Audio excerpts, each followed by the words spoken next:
If we simplify this left side, that is multiplying this 90 to this and simplifying, we get 90 square minus 36 into y equal to, if we expand this square and solve these brackets, so we get 1 by 3. After simplification we get 1 by 3 e raised to 2z minus 1.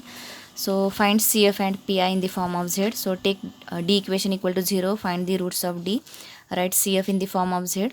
The value of e raised to z is 2 plus 3x. So value of, what is the value of e raised to 2z? Take square on both sides. E raised to 2z will be 2 plus 3x bracket square. What is the value of e raised to minus 2z? We have to take minus 2 power on both sides. So e raised to minus 2z is 2 plus 3x raised to minus 2. So this is your CF in the form of x.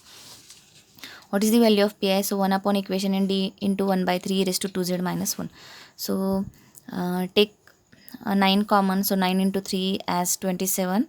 So and multiply this D equation to these brackets and take the separate terms.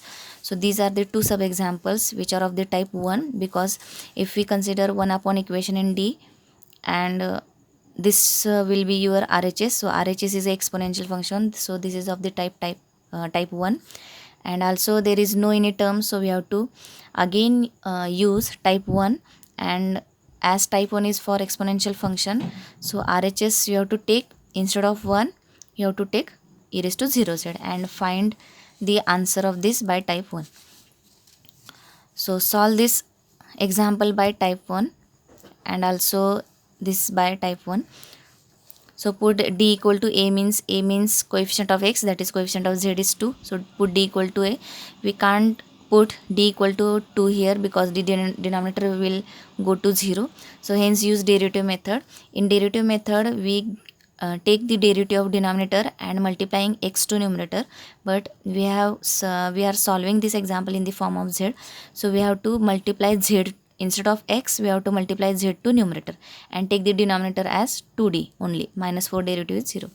Again we put here d equal to 0, we get the answer. In this sub example we don't get the answer because denominator gets 0, so use derivative method and solve this sub example and we get the answer.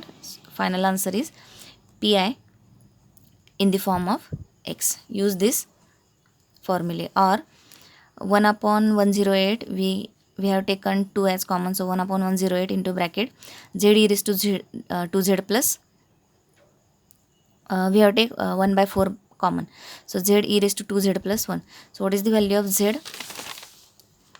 As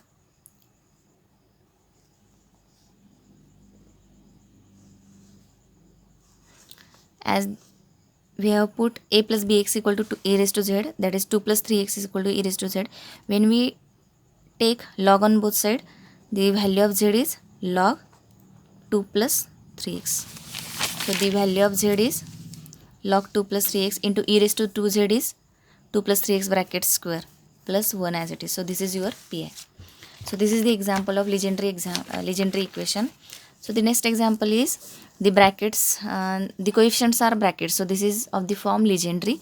The bracket is x minus 1, so we have to compare x minus 1 bracket with our standard bracket, standard form, that is a plus bx. The value of b is, that is coefficient of x is 1, so value of b is 1 and a is minus 1. So solve this example using legendary method. So this example, while we solving for finding Pi, this example goes to type 3 method, because if we simplify this 1 upon equation in D into, this is your RHS and RHS is of type 3, because type 3 is if RHS is equation in x. So if we solve the example in x, so there should be RHS equal to equation in x, but this example we have to solve in z variable, so RHS is equation in z. So this is equation in z, so solve this by type 3. So this is all about our third chapter, linear differential equation with constant coefficients. If we summarize this chapter, as the points are, first we have seen the examples of CF, then we have seen how to find particular integral by using 6 types, then how to solve the differential equation by using method of iteration of parameters, then the next point is legendary differential equation, and homogeneous linear differential equation. And on the basis of homogeneous linear differential equation, the next point is legendary linear differential equation. So these are the points in linear differential equations with constant coefficients. Thank you.